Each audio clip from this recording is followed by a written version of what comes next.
What's up everyone? Over the summer, a few of my friends and relatives got in touch with me for advice on what to pack before moving to Canada permanently.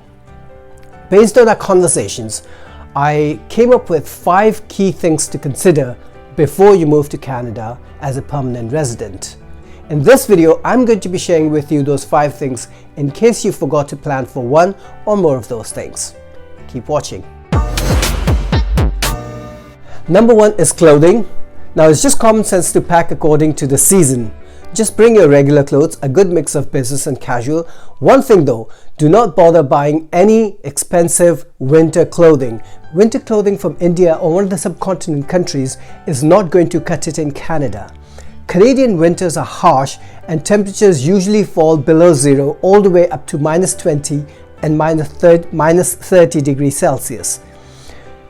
Any winter clothing bought in one of the warmer tropical countries are not going to provide you adequate protection and warmth in Canadian winters. It's always a great idea to hold off that purchase until you're in Canada and buy a quality winter coat or a parka at one of the local stores within your budget. Number 2, phone and other digital devices. It's always advisable to carry your own phone and digital devices so long as they're in good working condition.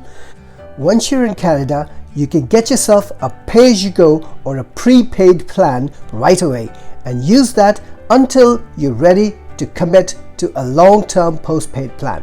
Another matter of technicality, leading Canadian service providers insist on doing a credit check on you, and because you're a newcomer to Canada, you will not have a Canadian credit history, and that's why you'll be considered ineligible for a long-term or a postpaid wireless service plan.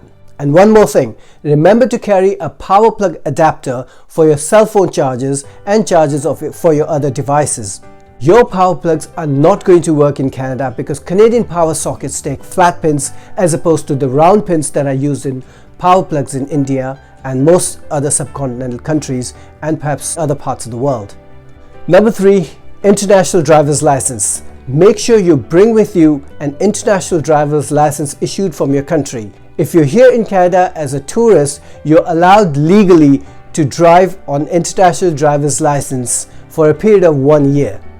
If you're here as a permanent resident, you're allowed to drive on an international driver's license for a period of 3 months, after which you have to apply and secure a local driver's license to be able to drive legally in Canada.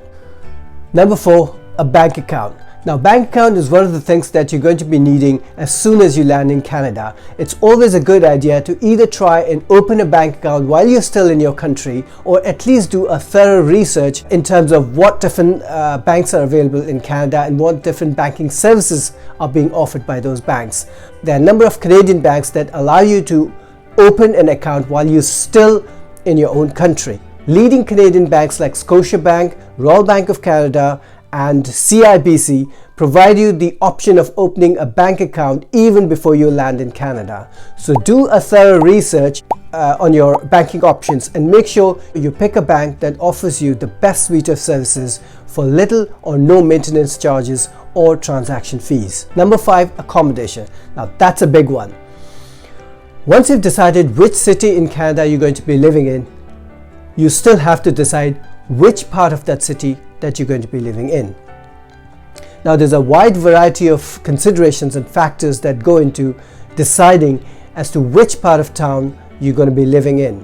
If you have school-going kids, naturally you would like to consider a part of town that has good quality schools. If you've already secured a job, naturally you would like to live as close to your workplace as possible. You may want to live amongst or close to people of your own kind. Now most big Canadian cities have ethnic and cultural silos. In other words, you have Little Italy, Chinatown, Greek Town, Little India, all different types of cultural silos. Many newcomers to Canada tend to live within those silos in order to be close to their culture and people of their own kind. Do not hesitate to reach out to your old friends, your relatives, your classmates and former colleagues if they moved to Canada before you did, because you're going to be walking in the path that they walked before you.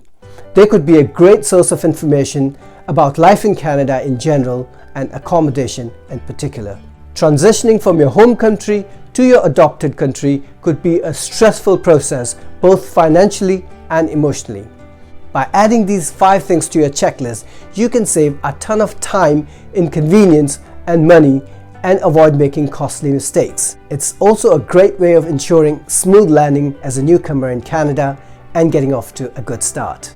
Let me know if you have any questions or concerns about moving to Canada, or if you'd like me to do a deep dive into one of the 5 things that I just laid out in this video. Let me know in the comment section below, and I'd be happy to do a separate video for you for your benefit. Good luck, and I'll see you on the other side.